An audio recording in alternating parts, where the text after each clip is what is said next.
Hello and welcome to another podcast of Father and Joe. I'm Joe Rocky here with Father Boniface Hicks. And Father, I wanted to have a conversation here about a gospel that happened in a couple of weeks ago. And it was about Jesus giving the parable about the mustard seed. And the reason that kind of hit me is it's a parable that Jesus teaches directly how to live our lives and how we should. But it's also one of the things because it's a parable, it's not specifically in depth, and I think that it's one designed to be one of these things where every person can kind of apply it to their own life in their own way. And obviously, the priest gave a homily about his teachings upon it. But as I was listening, I guess I was thinking it was applicable to me in a couple of ways. So I'm going to let you do your teachings on it. But essentially, Jesus talks about how a mustard seed is placed in five different places. All of them have problems for their own various reasons, but one works out. And my thought upon it was the seeds still have an opportunity to grow. Some of them don't work out and they're growing for various reasons. But the part that's kind of left and assumed is that the nature of the five options on the trail, in the weeds, in the shallow soil, in the rich soil, and I'm already forgetting two of the others, um, it just kind of assumed that those are unchanging and will always be like that. And the thought that I had of it was the seed can kind of be like your childhood. You can't really control what family you're born into, if you have older siblings or not, who your parents are. You can't really control any of that.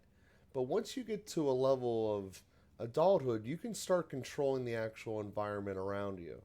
Maybe it's easier to move from the thicket to a different one of the options. But in the long run, I think we as individuals kind of have a obligation to go to our term from the last couple of podcasts to try to improve the situation that we're in. Again, recognizing that not every situation is improvable. Sometimes it is necessary to depart. But even if you go to a situation that's better, to make that better situation better than how you found it. So, like I said, I was using the mustard seed parable as the backdrop there, but that was kind of the thought that I have is more of our roles and ownerships as individuals and adults moving through society. So, with that being said, I want to give you the floors to see if that even is correlated to what Jesus is talking about, and to let you correct me as that's always sometimes our best episodes. Well, I do have to correct you, Joe, because you're actually mixing together two parables. I do that a And lot.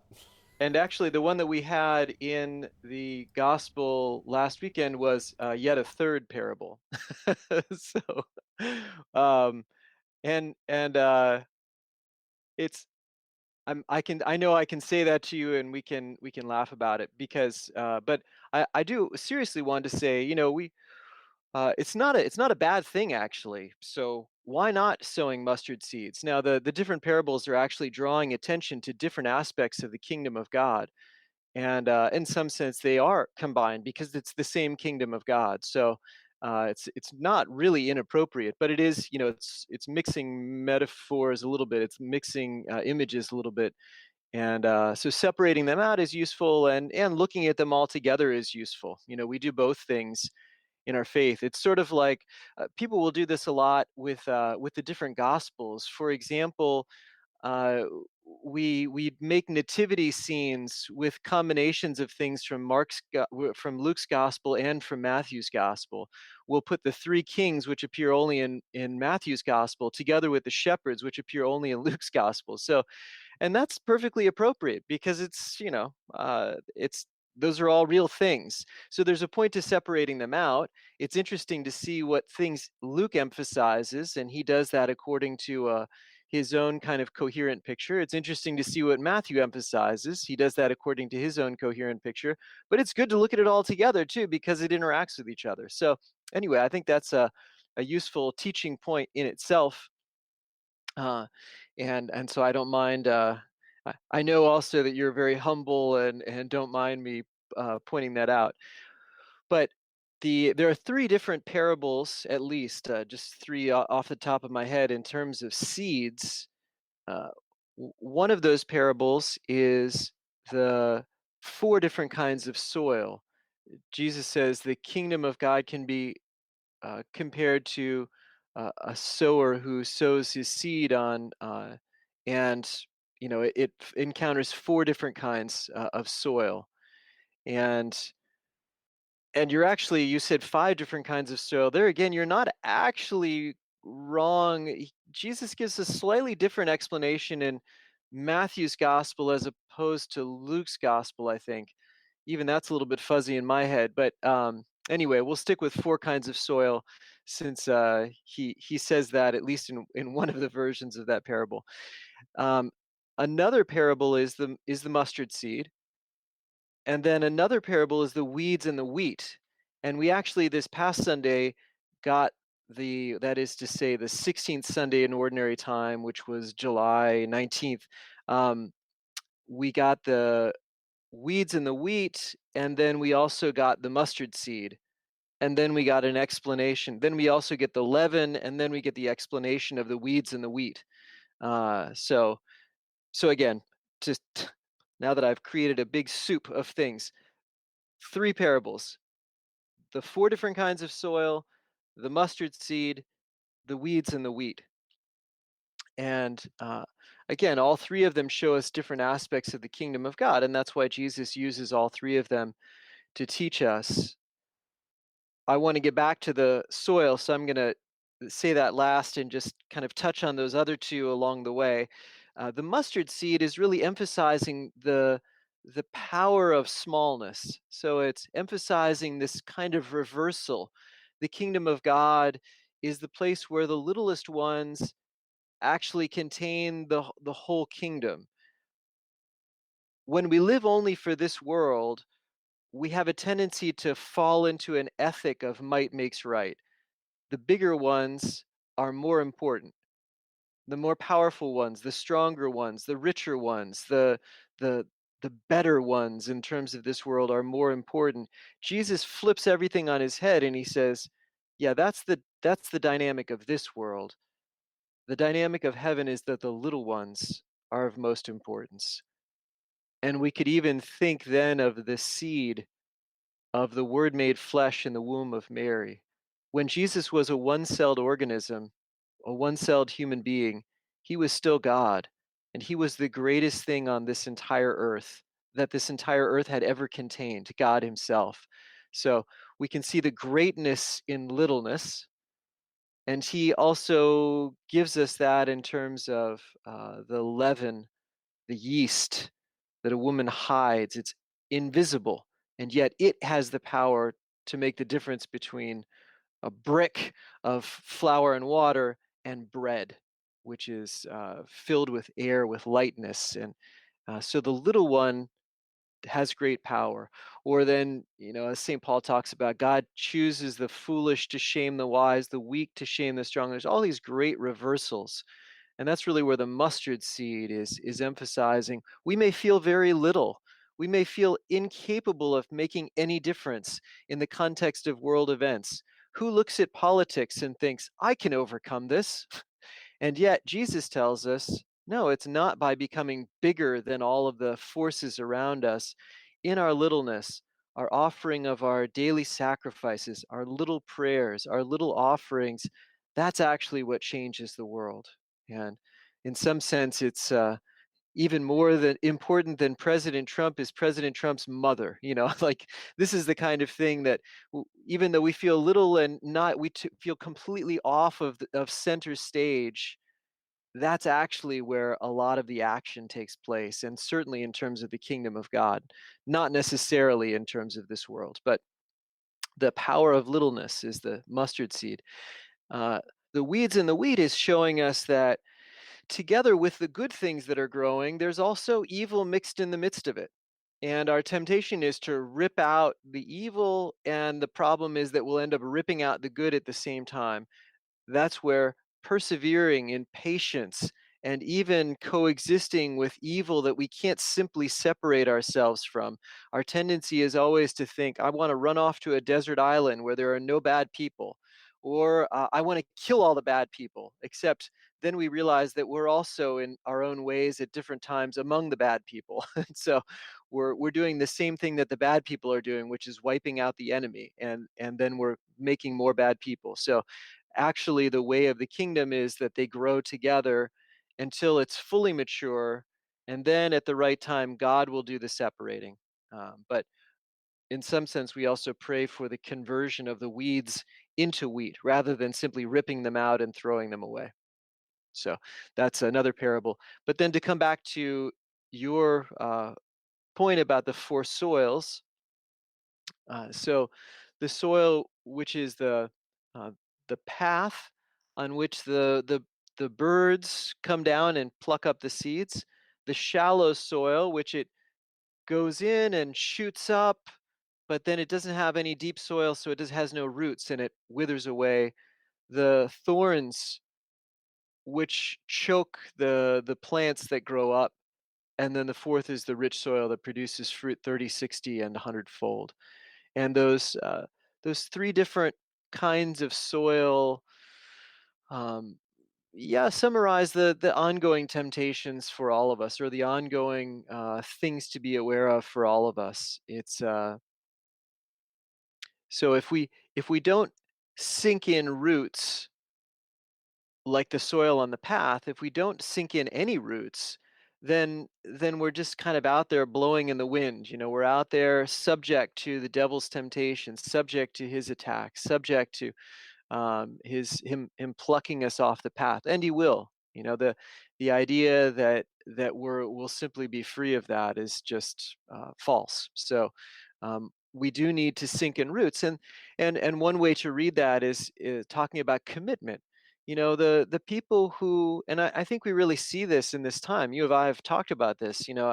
Everybody was prevented from going to church for a while, and there were some people who had a kind of half-hearted commitment, who weren't really committed to going to church, weren't really committed to their faith, weren't really committed to mass.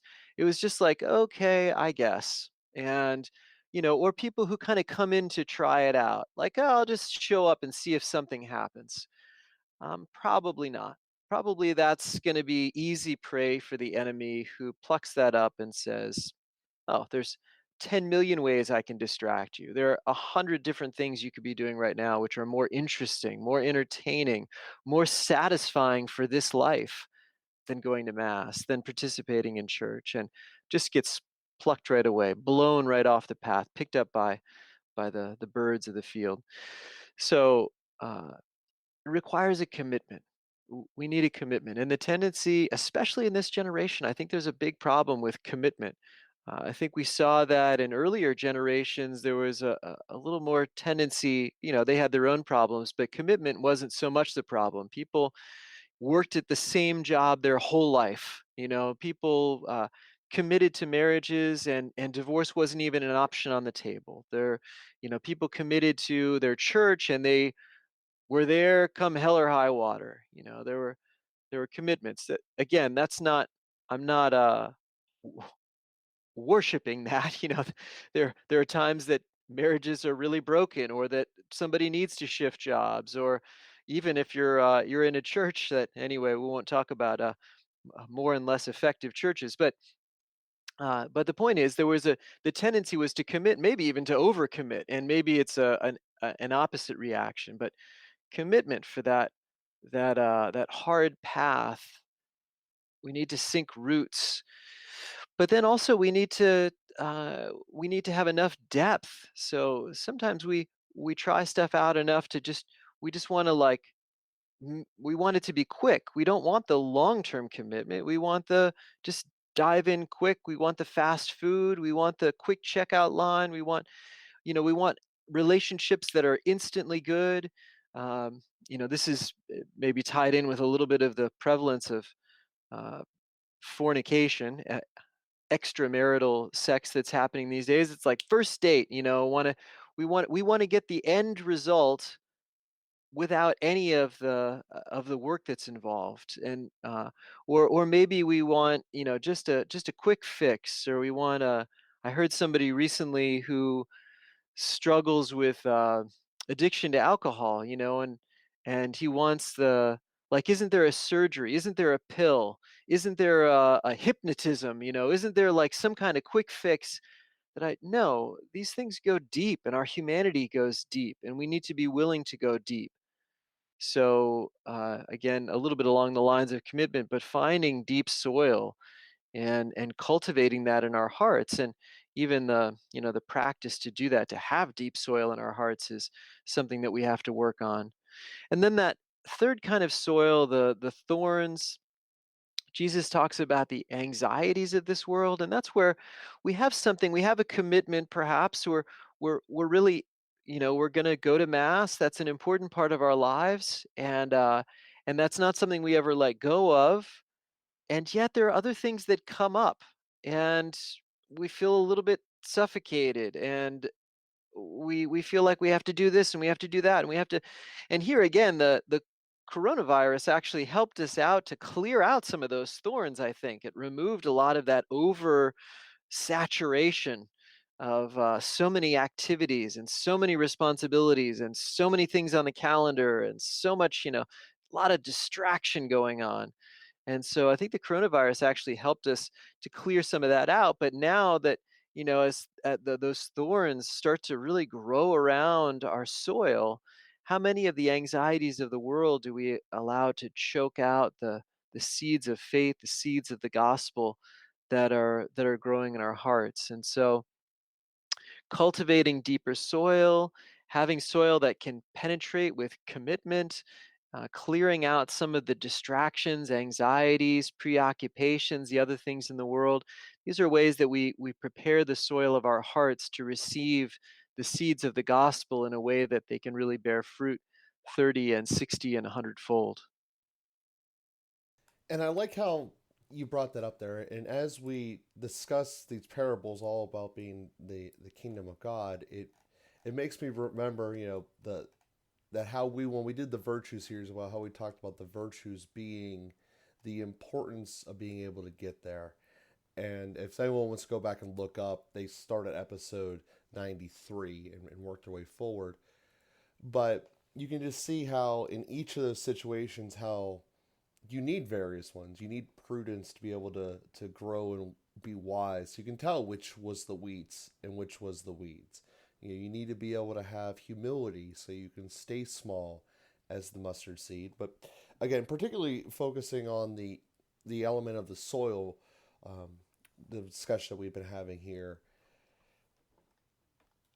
a lot of thoughts that had come to me given that explanation, and I'm going to probably go in reverse order the way you said it. So, as you just mentioned, Corona had this effect of forcing things to turn off. So, there were some old established thorns there, if you will, in everyone's lives that got lifted.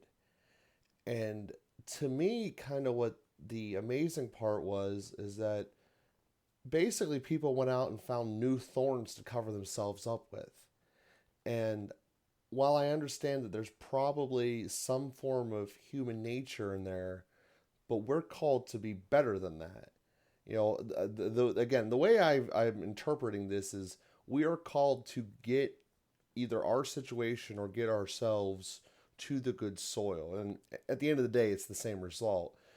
So you broke in there with the beginning parts about how those who have no roots are really having no commitment. And you can certainly see evidence of that. The way that, on average, and this is going not that far back because it's Facebook data, that people, that first wave, the first 10 years or so of Facebook versus the second 10 years, you saw that many more people were willing to indicate that they were in a relationship of some point at that point, and just in a 10-year switch where it's not really indicated anymore. People leave it ambiguous and non-defined in terms of the mass percentage. So it's inherent And I think that the more communication becomes digital and the less interpersonal connectivity occurs, the bigger this problem's going to be. And ultimately, since it's hard for me to take my economic hat off, I see that of being a downside to all these companies working from home. And the ones who think that working from home is a permanent lifetime solution, it's not going to work. And I think that this is part of, not the whole thing, but this is part of that element that you can't build commitment and trust when you're not meeting together. And then as far as the shallow soil, I think that I see this at a lot of places. That someone hears an idea, they get super excited, they totally want to do it, but it's hard. Like, yeah, everyone wants to be the wide receiver until you got, because you can catch a ball in your backyard, but until you got to start running as fast as you possibly can for 3 hours straight and turn on a dime exactly where you're supposed to. And if you mess up, you get yelled at for half an hour. That's not as fun. So you see a lot of people getting out of that line and just stepping into other things. And obviously part of this was to call us to put a focus on this is the good soil. And kind of as I said in the beginning, we can't control what families we're born into. So in a certain sense, our starting soil is out of our control. But what is within our control is what do we do with it? Admittedly, it's going to be hard to create a good growing environment on a concrete path where the birds are eating up all the seeds. So maybe if you're in that situation, you try to get to a different one. But if you are in a spot where you already have dirt on the ground, maybe you figure out a way to bring more dirt in your life, to be able to create some resistance whenever you get a challenge that you're able to fight through it. I believe that's called courage. Or you're able to be able to, if you're in a thorns, to see what real problems are, figure out what's worth dealing with your time, and moving on. And I think that this is all part of what we're supposed to be called to leave the world better than how we found it. So with that being said, I don't want to go off topic. Again, I appreciate you for telling me when I'm wrong up front. But now that we're in it, I want to make sure that I'm staying down the path of being correct.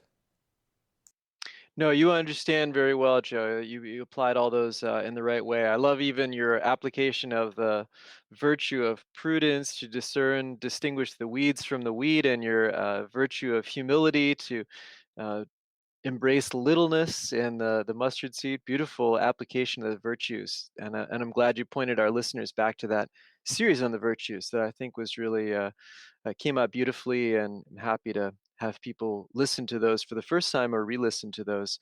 It is a matter of growing in virtue. I I always compare virtues to muscles, and you made the kind of football analogy or the sports analogy, and it's very appropriate that you no pain no gain. If you don't work at it, if you don't endure the soreness, if you don't push through the hard spots, if you don't persevere, you don't grow. And the same thing is true with virtue, and again reemphasizing that commitment that yeah, if we don't develop the habits, if we don't persevere through the difficulties, if we don't, those each roadblock is a chance to deepen our commitment, to deepen our soil, and that's going to make the soil richer and to receive the seeds of the gospel more. It's another way of saying it is, each time you receive Holy Communion, you have more grace, and so the next Holy Communion that you receive is going to be even deeper than the previous one. And so, how many Holy Communions do you have to receive till your soil is really deep? Well, why don't you just receive every day? Like, give it a try. And I think that's another important element. It's like, yeah, you can't stick your toe in. You can't wade into shallow waters if you don't throw in your lot. It's like you can't try out marriage. you know if as they say, it's not a 50-50 proposition, it's a 100-100 proposition. If you're not all in, it's not going to work. And that's why we we ask those questions even before people are married. And faith is ultimately like that. It's a marriage with God, simply said. As members of the bridal church, we marry God. Who would have thought that's possible? And yet it really is, and that's the call for every Christian. But we got to be all in. And so I can appreciate, it's honest to say, wow, I'm not sure I'm ready to be all in. I'm not sure I'm at that point. Well, good, we'll figure it out then. Like, let's face what the difficulties are, what the doubts are, where the hesitations are. Let's face that and ask the questions, find the people, reach out where we need to, and deal with that, rather than just leaving it sort of on the shelf, rather than just leaving that our hearts be like the stony path that nothing can ever really find, that the seeds of the gospel can't ever really find any root in. Let's not just stay that way, but start digging and find out what's going on there, and start removing the stones, and making a place to really receive the gospel. And a perfect way to end today's episode, and a calling to be able to figure out how to make ourselves better, and a couple of direct, perfect examples right there. So we thank everyone for listening here today. Again, if you want to go back to the Virtue series, they are by far our most popular episodes we've ever done. They are starting at around episode 93, and you can go through each one individually. Thank you guys very much, and we'll be with you again next week.